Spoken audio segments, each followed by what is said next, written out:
study.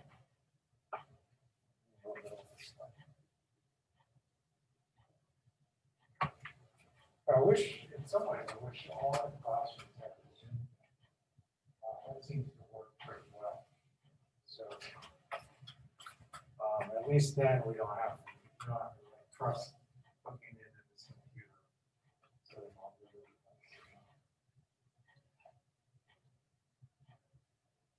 okay.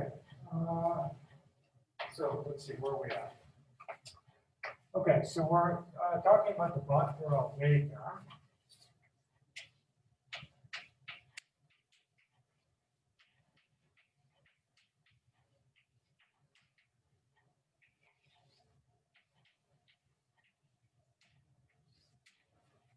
So let me restate this for you. So the first thing to recall is what CZ-bar was. So I'm not going to redefine this, but in like characteristic 0, what you're doing is you're sort of looking at the closure of this region here, which contains a dominant region. So this is the characteristic 0. Okay, and in characteristic P, you don't have as big of a region. It's only the region where you're looking at things sort of cut off by outline hyperplanes. And so the CZ-bar part looks like this. Characteristic P.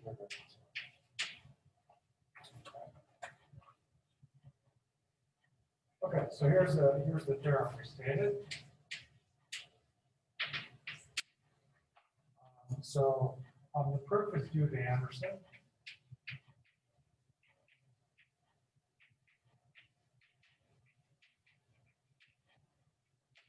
So here's how it goes. So first of all, if lambda is in CZ-bar, and lambda is not dominant, so that means that it sort of lies sort of in this region over here. Actually, you can include both of these. Okay. So it's in CZ-bar. Oops, it's in CZ-bar, but not dominant. So take that back.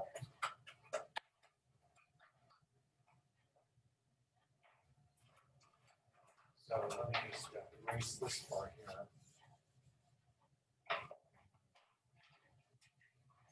Okay, so it only goes up to that. So then, what can we say?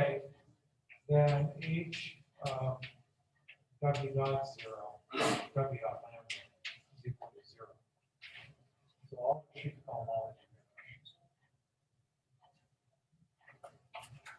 And then B is the other case when you are in CZ-bar.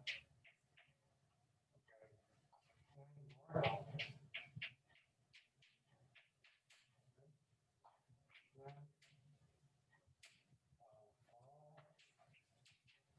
In the file where we have the following, that HI of W dot lambda. Well, it's non-zero when I is equal to the length of W. So it's H0 on lambda when I is equal to the length of W, non-zero on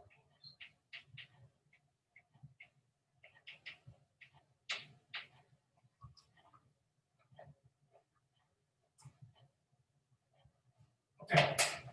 Any questions? Okay, so let's prove this.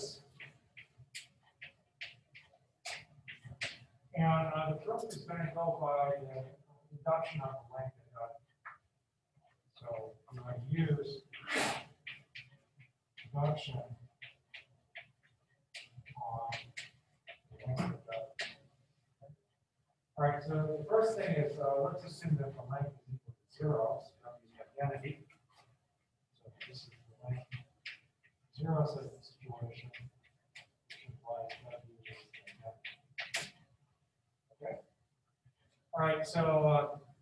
just looking at this lambda and CZ bar. So first of all, let lambda be in CZ bar. And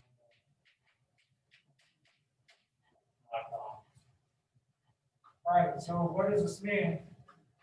So this means there exists an alpha, which is simple, such that lambda alpha check is sort of bigger, less than or equal to 0. Less than 0. So it's not dominant, so this condition has to be.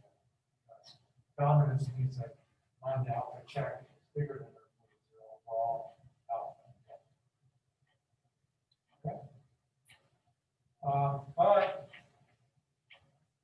we know that lambda is in CZ bar, so that means that lambda plus rho alpha check, or lambda plus rho alpha check is bigger than or equal to 0. And remember what this was. This is lambda alpha check, and rho alpha check is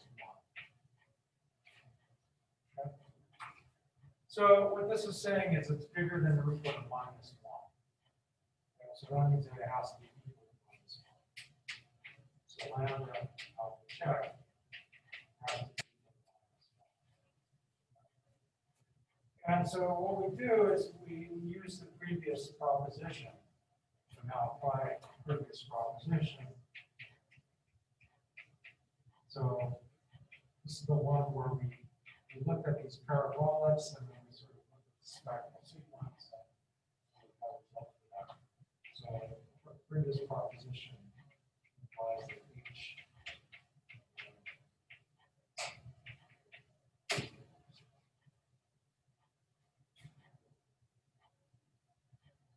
okay, so we have this case over here, and then and let's see, so B follows from Kemp's vanishing. So this is part A. B. This follows. W. Identity.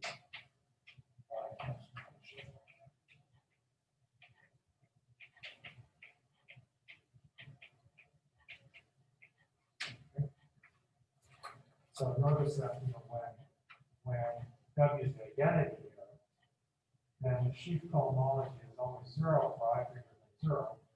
Right? And for I equals 0, that's the trivial statement. Okay, questions on this? So now, this part, we will prove the result of the length being bigger than 0.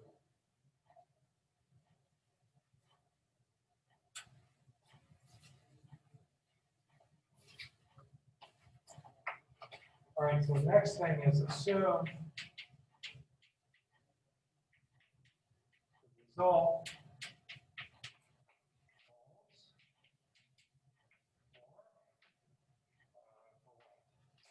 for things which are less than or equal to the length of W.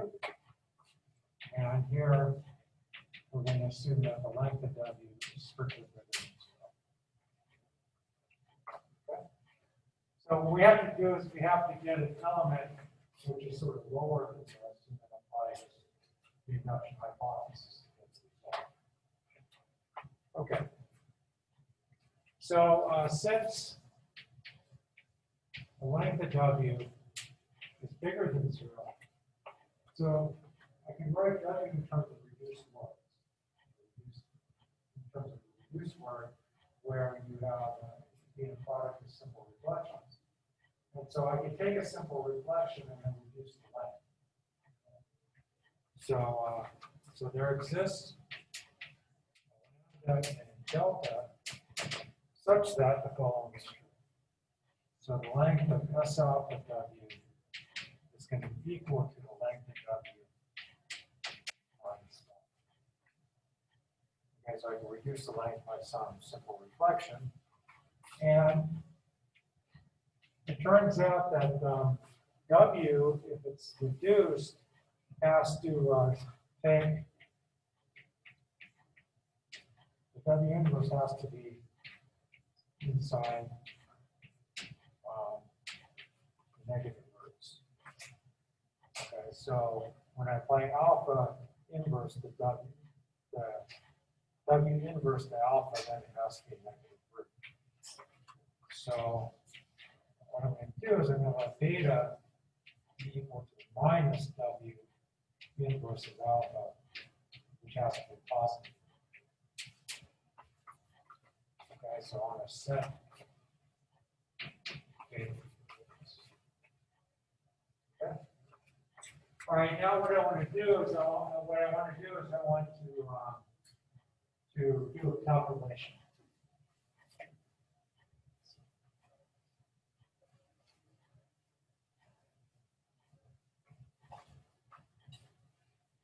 All right, so let's do a little calculation. So let's say I take S alpha W, okay, and then I'm going to dot this with lambda, and I'm going to take alpha check. Okay. So let's see what this is. Okay, so this is S alpha W lambda plus rho minus rho alpha check. That's just the definition of the dot action. Okay, so what do we have next? So this is going to be 1, right? Rho alpha check is 1. So this is S alpha W lambda plus rho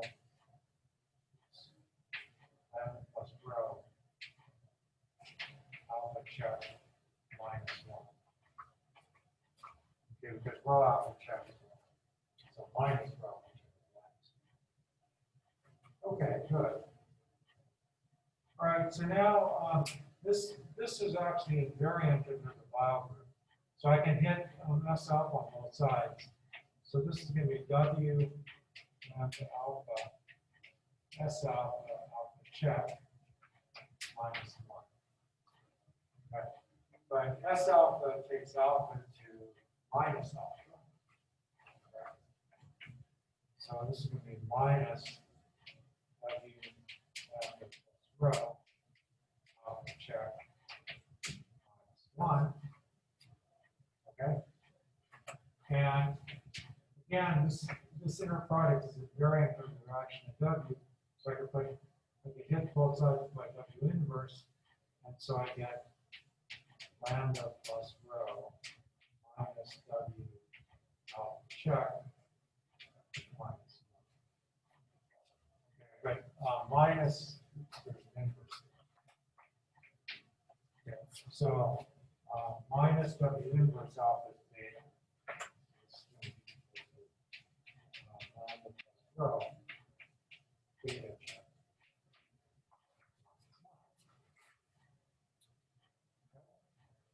Now, by assumption, right, erase the assumptions, but lambda plus rho beta check is always bigger than or equal to 0. Okay.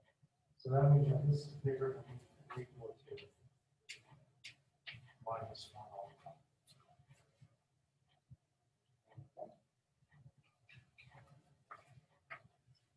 What else do we know?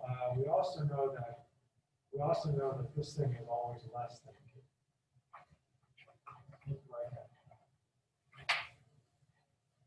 Because this quantity lambda plus rho beta check is always less than or equal. So we have that S alpha W lambda alpha check. So that's what we get.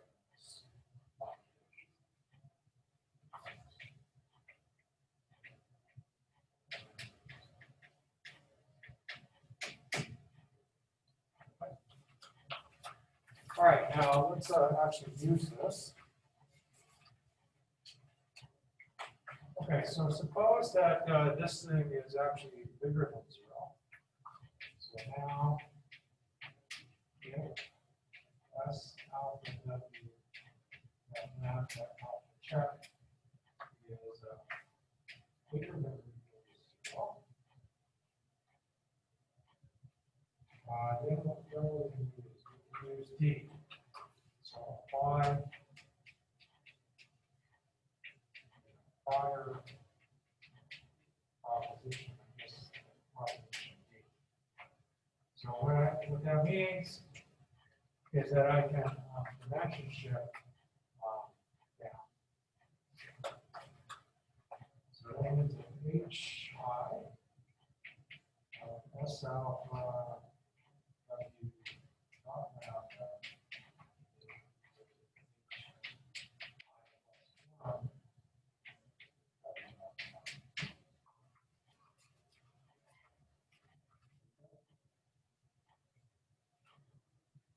All right, and so that actually gives you, and what you can do is you can use the results with something which is less. This is less. S alpha W is less. And what you can do is you can use the induction hypothesis. So use the induction hypothesis, and then you can get the result.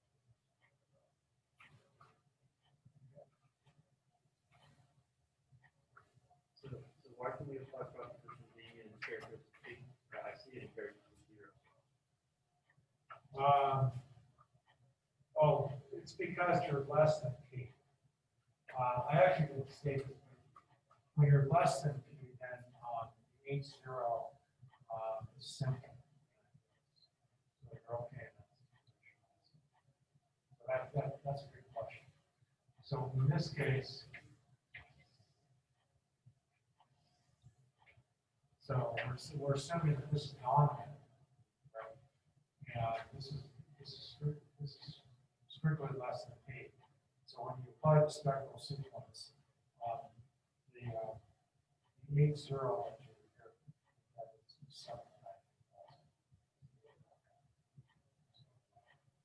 start.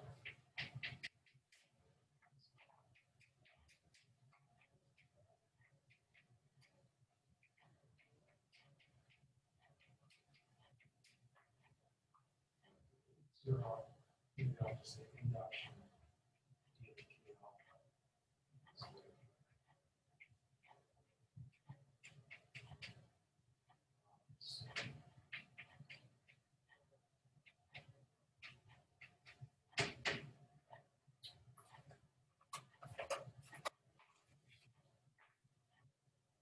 All right, now we've set one more situation.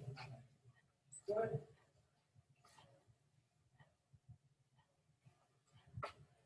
So we know if it's bigger than or equal to 0, we're done. Then we just have to do the case when it's equal to 1. So now if the inner product S alpha W dot lambda minus 1, then okay, so what do we have? Minus 1. So that means that so this is minus 1 over here. And I can erase both sides. So minus 1 is equal to lambda plus check minus 1. Okay, so these two as well. So first of all, we have lambda plus rho negative check actually 0. So what do we know about lambda here? So that means that lambda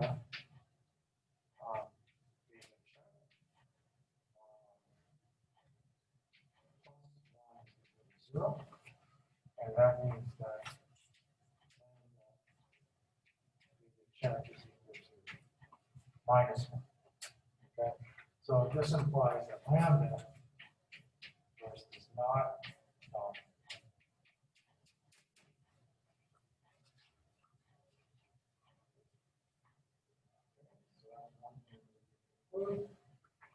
and so then what can we do? Well, we can just apply A.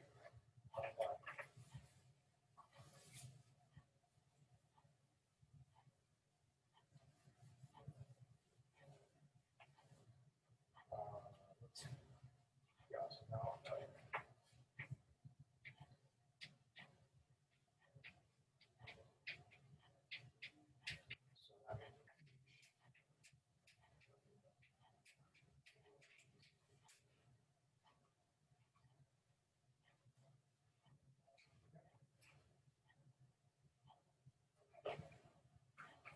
all right, so that actually finished. Okay, so the idea again is just to use these SL2 parabolics. And once you kind of get control of these SL2 parabolics, the proof just kind of uses kind of induction and some common tools.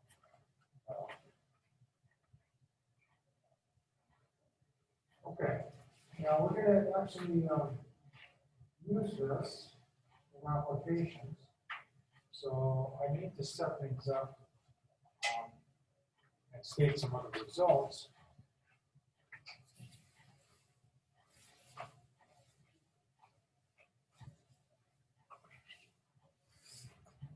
Okay, so let me do that. So, Sarah duality.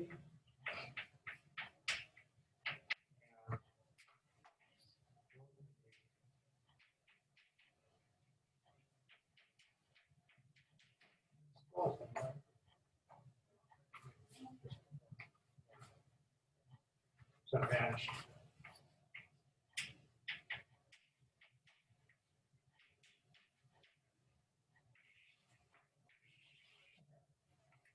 So it turns out that there's a duality with these sheaf cohomology groups. It's kind of like Poincare duality in some ways. And so I'd like to actually state that. So I'm going to state it a little bit more generally. So let P be parabolic.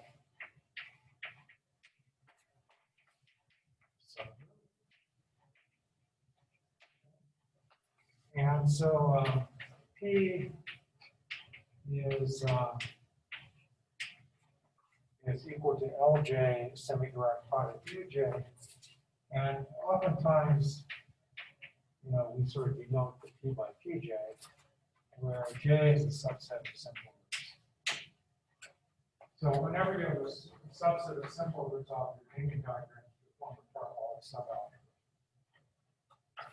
And then set a number n of P to be equal to the number of positive roots minus the number of roots in this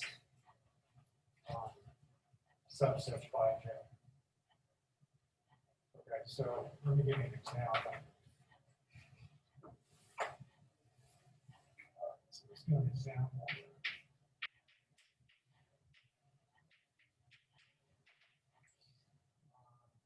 So let's say 5 is equal to 8, 4. So here is Hagen diagram for 4, and I'll list all the positive roots, but why not do it? Okay, so let's just list all the positive roots for 8, 4. Alpha 1, alpha 3, alpha 4, alpha 1 plus alpha 2, alpha 2 plus alpha 3, alpha 3 plus alpha 4, 3.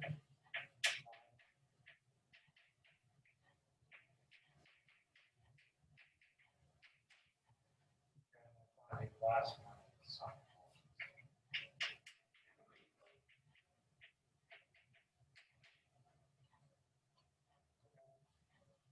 So how many of them are there? 4 plus 3 plus 3.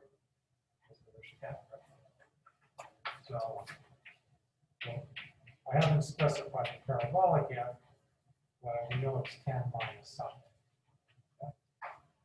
So let's take a subset of subset of simple groups.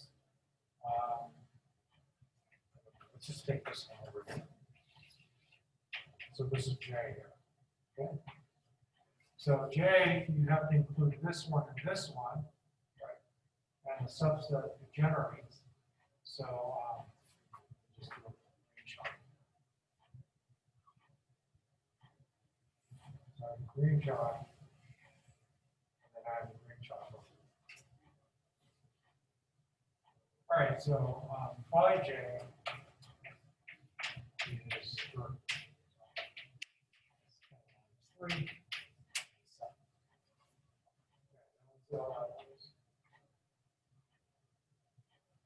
All right, good.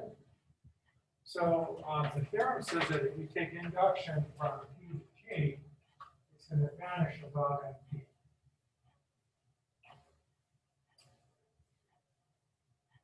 So this is a look at the vanishing theorem.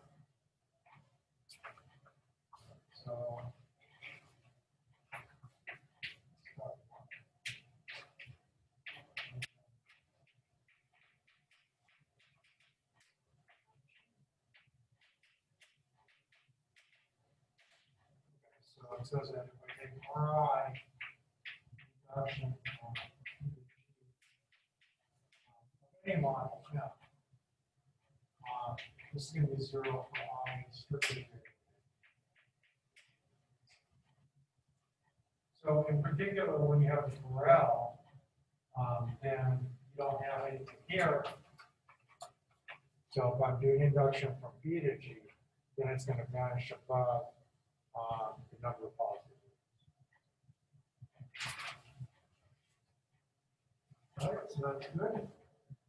And then the next statement we have is this circle. Okay, so the top dimension, top non-vanishing dimension, is when I is equal to NP. And so you sort of have duality between 0 and NP, and 2 and NP minus 1, and so on. So if I take RI induction from P to G again, so I should assume that N is 5-dimensional for state. Okay. So this is going to be equal to R NP minus induction G M star. Answered by minus 2 P, and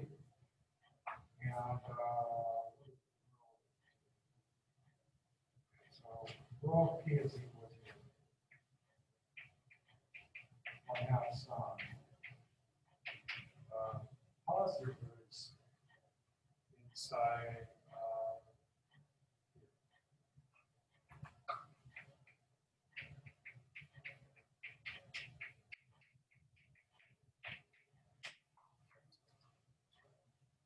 notice that when 5 plus of J is empty, then you just get the original growth.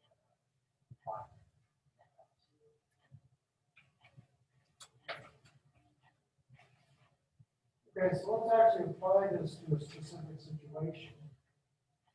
When N is just a one-dimensional representation.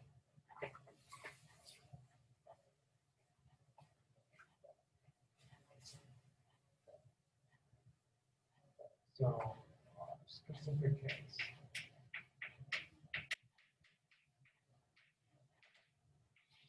Okay, so the specific case is when the Borel, the parabolic is actually equal to the Borel, and M is just lambda, one-dimensional representation.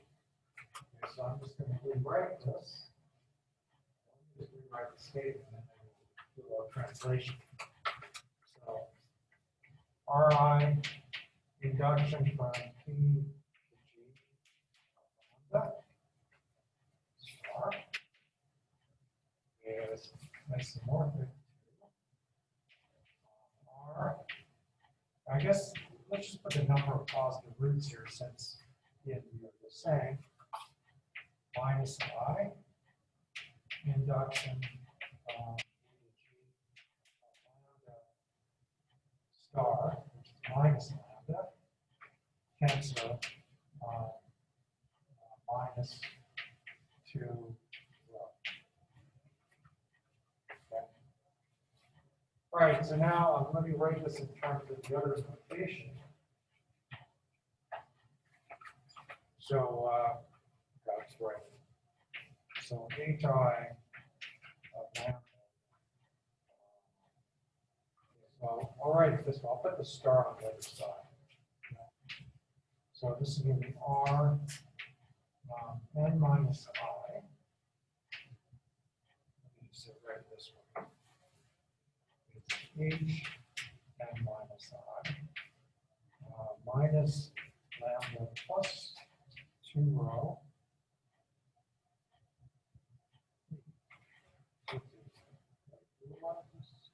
Make sure I stated this correctly.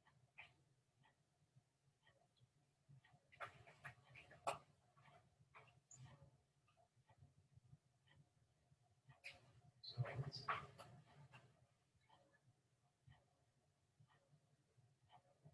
Plus.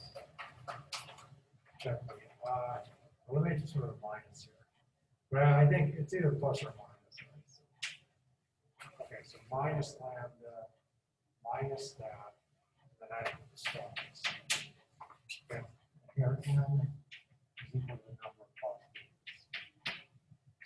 So this is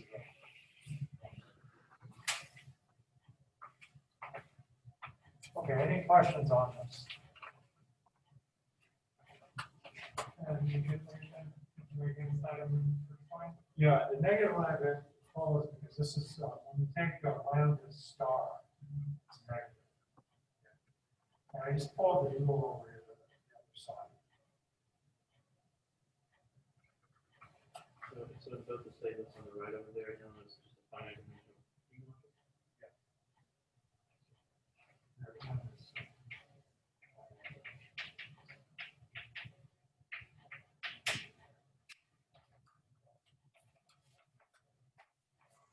Good. Other questions? All right. Now, the cool thing about this is a minus, right? I think I'm all right.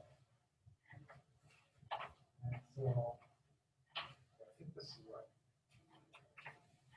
All right. So the cool thing about all this is that now, with these statements on the Bott-Borel-Weil, then what we can do is we can sort of prove kind of elementary statements about representations in characteristic 0. So let me state the formula.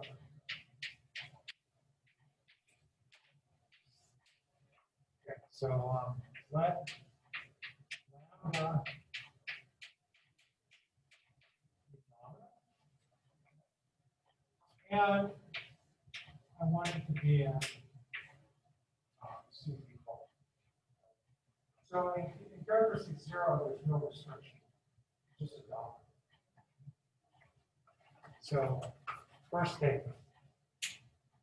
So as I mentioned, these irreducible representations of characteristic 0 for dominant weights are going to be used.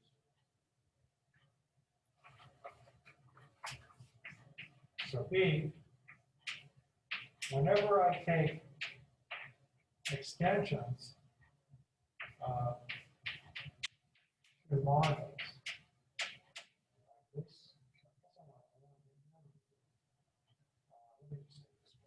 so this is going to be 0 for all lambda.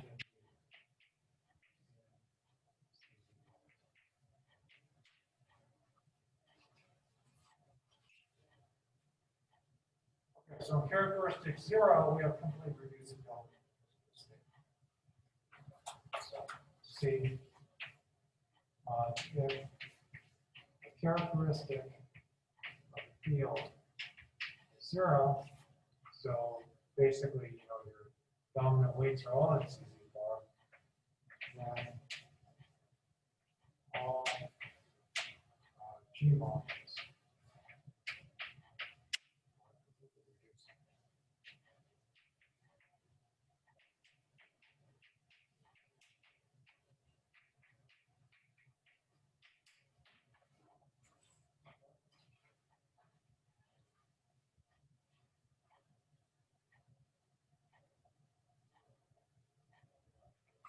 All right, any questions on this statement?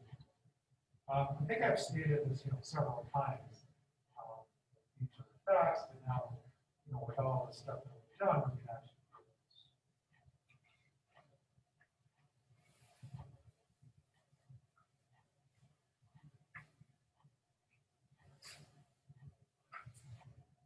Okay.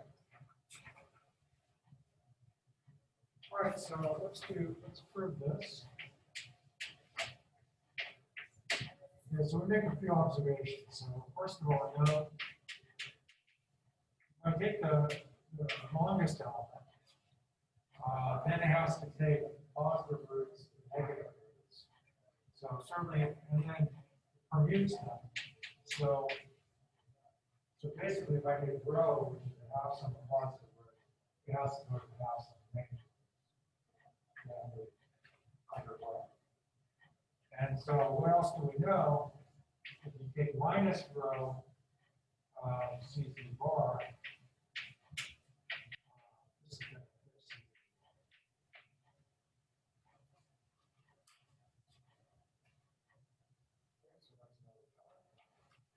now let's do one more computation. So W0 dot minus W of lambda.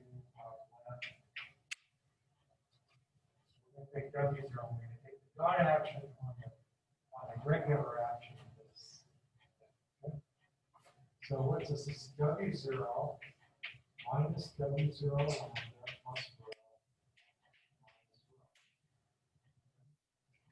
So remember, W0 squared is an identity. So what do we get with it? Minus lambda, and then plus W0 rho minus rho. Okay. But now the W0 rho is minus rho. So this is going to be equal to minus lambda minus 2. Okay, that's nice because it sort of matches up with the certain element. Okay, so now what we do is we use the survey element. Let me see if I can just erase this part. Keep this on while I use it. Okay, so by survey duality,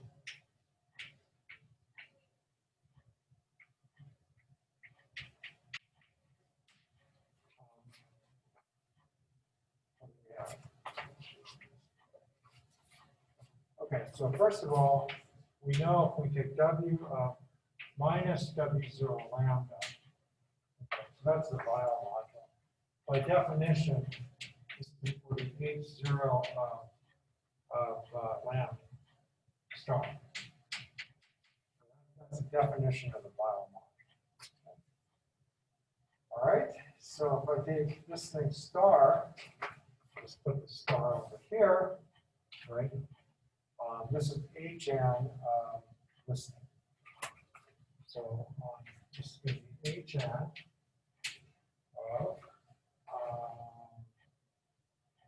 let's see.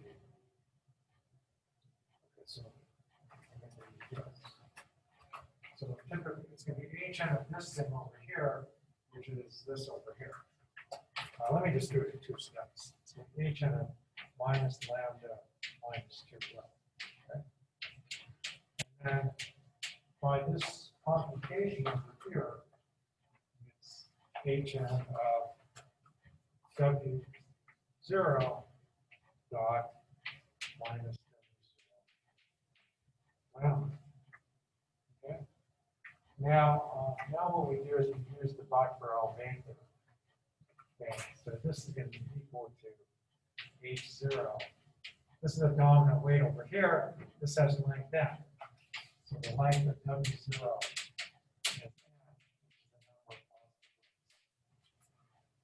we're using the Bott-Borel-Weil theorem.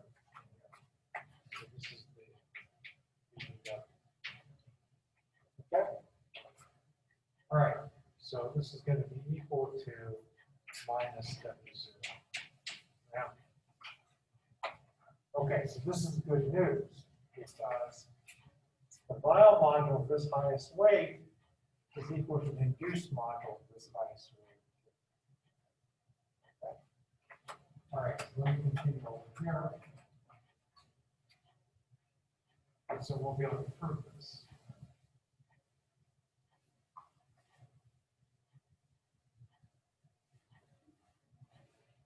So we know that L minus W0 lambda is the cycle of H0 minus W0.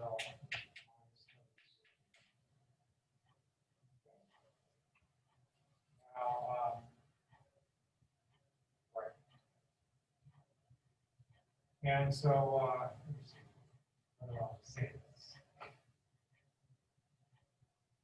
Well, so this sort of sits at the bottom. Let me just say this. So this sits at the bottom of H0 lambda. But on the other hand, this is equal to D of minus W0 lambda. And so let me just say this way, so it's easier to say this way. Okay, so this is contained inside of here. Yep. But then on the other hand, this thing has minus W0 lambda tau. So that means that this thing has to split.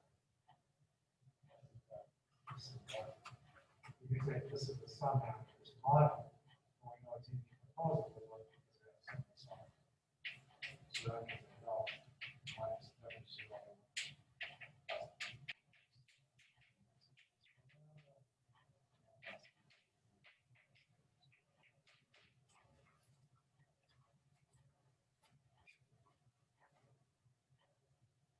And this happens, this works for any lambda inside of X plus.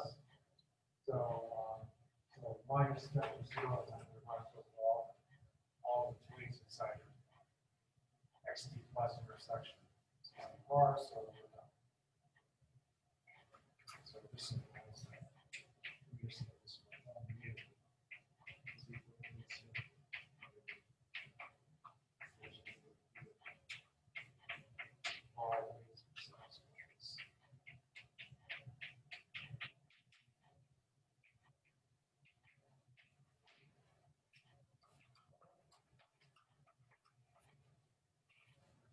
any questions on this? So it's actually we use this in this proof, we use the surge duality right here.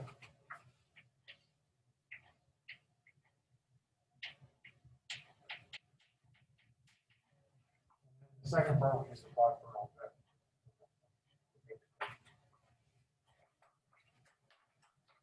Okay, so now this is true. So the other parts follow fairly easily. For part A. I guess we should read this part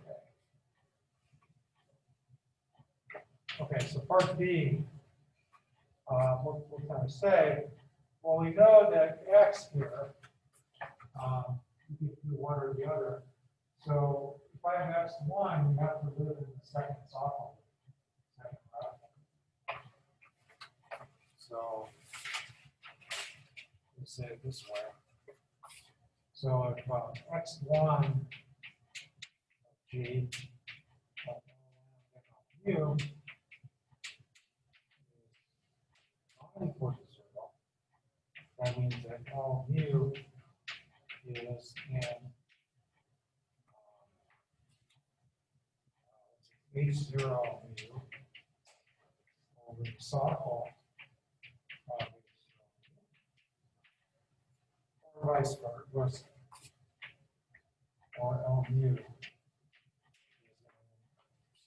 is H0 lambda, the cycle. It's in one or the other.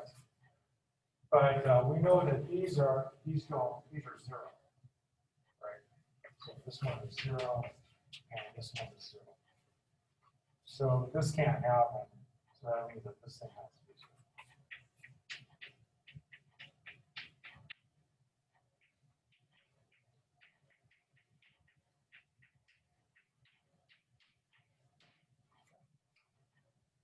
And then part C just follows from part B. So what it means is that whenever I have a short exact sequence of reducible modules, then it has to split. So that means that every single module is a direct sum of simple modules. So part C is basically follows.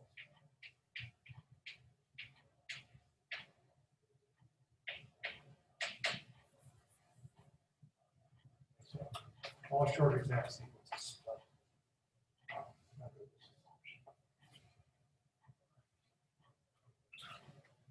In characters of 0, not characters of 0. Okay, are there any questions on this?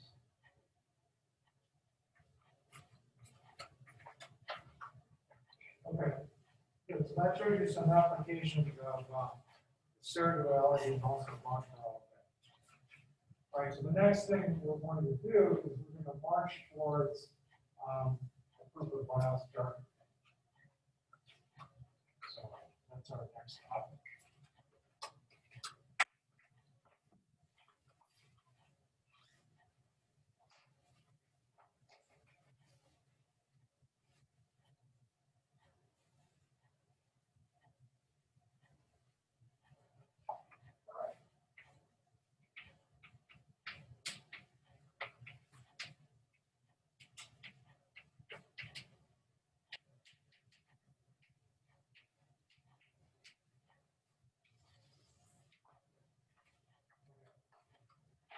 All right, so the idea is we want to sort of determine, here's a problem,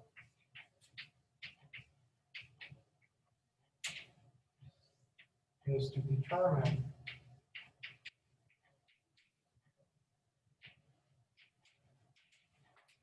character of H0 lambda when lambda is dominant.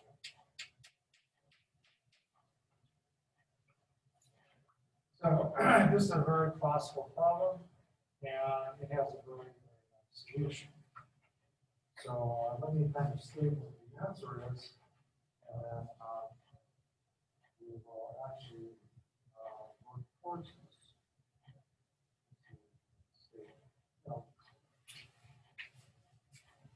Okay, so let me state the answer.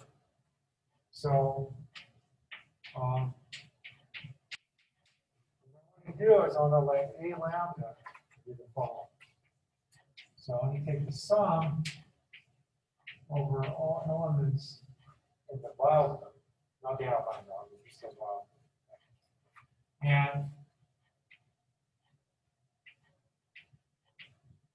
I can talk about the sign of W. So if it's it's basically looking at the number of times you can write this in terms of a reduced word in terms of simple reflection. So like, in the symmetric group, it's just a regular sign, of the permutation. And then e to the w lambda. Okay, so remember lambda is a fixed weight. And so I can just apply w to this. And this is just a formal thing inside the group algebra. So basically I'm looking at the group algebra on the weight file. Okay, so formal irregular combinations of things inside the weight files. Okay. And so here's Weil's character formula.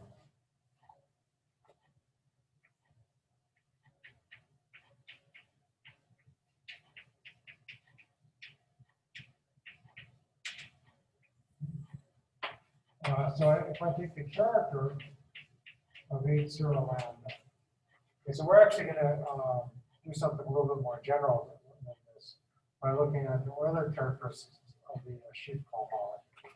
But for now, let's just pretend that we're working with dominant.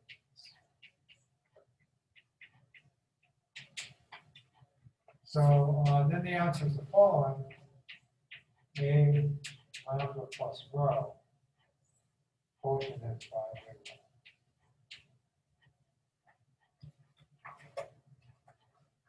Where rho is the absent positive.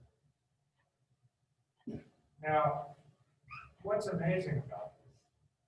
Well, when you think about this, this is a formal sum of things.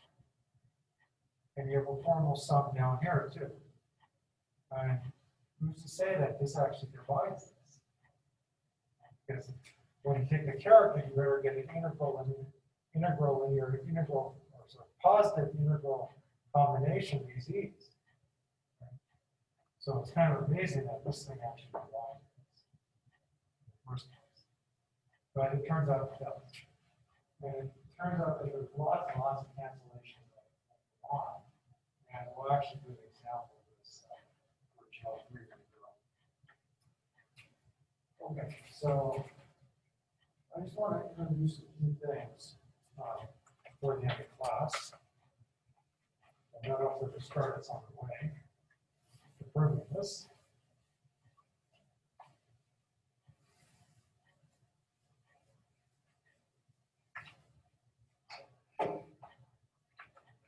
All right, so let me remind you what the character is. So this is a little bit of a review.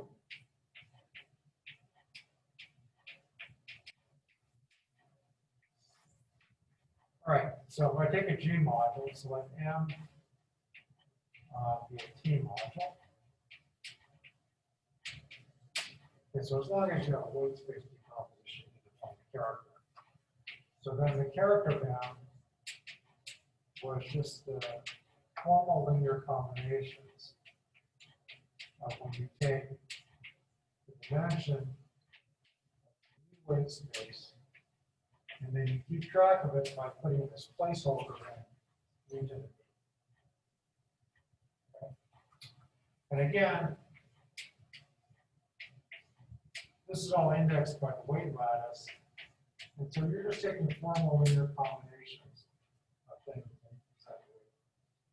Now we don't just put down U just because when I take a tensor product, then you add the characters. So that's why we kind of use the exponential. Okay, so now we want to define gadget. So we're going to define the Euler characteristic of the module. And so this is going to be the formal sum I bigger than or equal to 0 minus 1 pi. And we take the character of each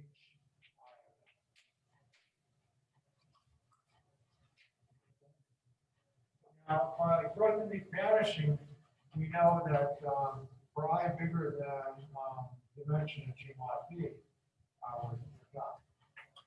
So now, I bigger than the number of positive roots, which is also the dimension of G mod B. We know that HI is 1.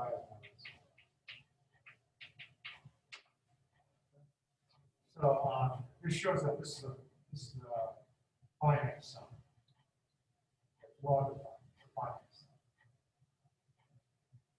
Okay, so pi of m finite sum. It could involve negative coefficients. So pi of m is finite sum.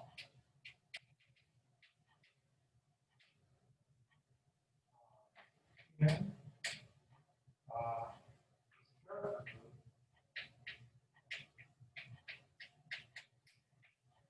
now, if M is a G module, then the character is invariant under the action of the Weil.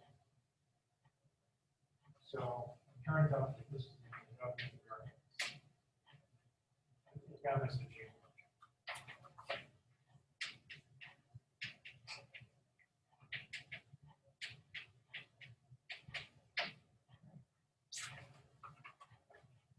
All right, good. So next time what we're gonna do is we're gonna work more with these weather characteristics. And we're gonna work more with the characters, and then we'll actually move to actually proving this fact. All right, any questions on this? Okay, let's stop here.